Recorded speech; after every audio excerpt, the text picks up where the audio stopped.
नमस्कार, मी संतोष शिंदे। आज एका अत्यंत महत्त्वाच्या मुद्द्यावर आपण चर्चा करणार आहोत।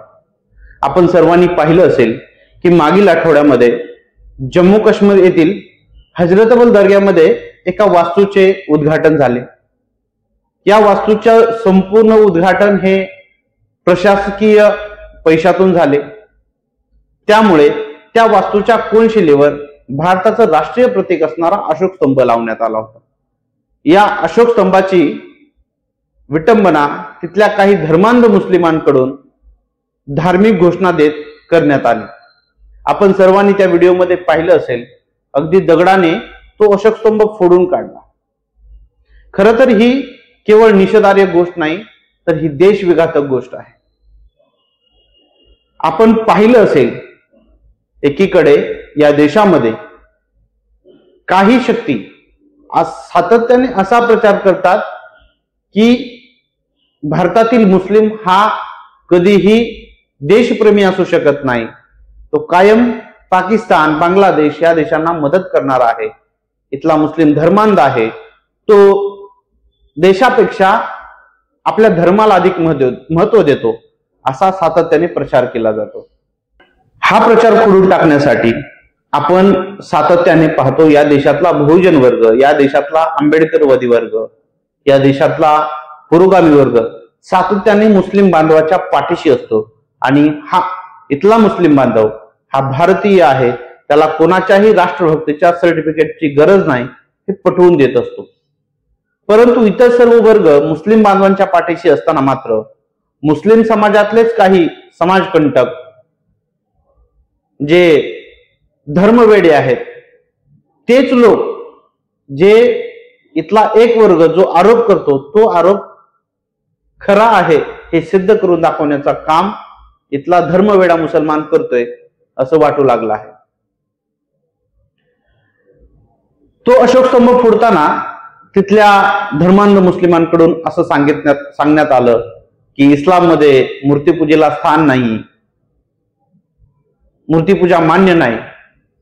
पण एक साधा प्रश्न आहे की जर त्या वास्तूचं नूतनीकरण किंवा नवनिर्मिती ही जर सरकारी पैशातून झाली असेल, तर त्या ठिकाणी अशोक स्तंभ लागणं साहजिक आहे। आणि अशोक स्तंभ ही कुठलीही मूर्ती नाहीये, ते आपल्या राष्ट्राचं प्रतीक आहे, हे मुस्लिमांना समजायला हवं। खरं तर मी धर्मवेड्या मुस्लिमांबद्दल जास्त बोलणारच नाही। मला इथल्या जो राष्ट्रप्रेमी मुसलमान आहे, जो या देशाला आपल्या धर्माच्या अगोदर मानतो, त्या मुस्लिमांना माझा प्रश्न आहे की हे जर थांबवायचं असेल तर तुम्हाला देखील पुढे आलं पाहिजे। मी पाहिलं मागील 10 दिवसामध्ये की जशी ती जम्मू काश्मीरची घटना झाली, अगदी बोटावर मोजणाऱ्या मुस्लिम कार्यकर्त्यांनी निषेध सोडला, तर एकाही राजकीय संघटनेने असेल, सामाजिक संघटनेने असेल, धार्मिक संघटनेने असेल, कुणी या घटनेचा निषेध केलेला नाहीये, कुणीही पोलिसांना निवेदन दिलेलं नाहीये किंवा कुणी या घटनेवर साधी निदर्शनं देखील केलेली नाहीये। इथले जे प्रतिगामी तुमच्यावर राष्ट्रद्रोहाचा आरोप करतात, त्याला कुठेतरी किंवा त्याच्यावर कुठेतरी प्रश्नचिन्ह निर्माण होतं आणि इतर लोकांना देखील असं वाटू लागतं की अरे खरंच ते प्रतिगामी जो आरोप करतात तो खरा आहे की काय। दुसरा एक व्हिडिओ समाज माध्यमांवरती व्हायरल होतोय। एक पत्रकार एका मुस्लिम तरुणाला विचारते, तुम्ही या देशाच्या संविधानाला मानता का? त्यावर तो मुलगा म्हणतो, बिलकुल नाही, आम्ही या देशाच्या संविधानाला मानत नाही, कारण आम्ही शरीयतवर चालतो, शरीयत आमच्यासाठी प्रथम आहे।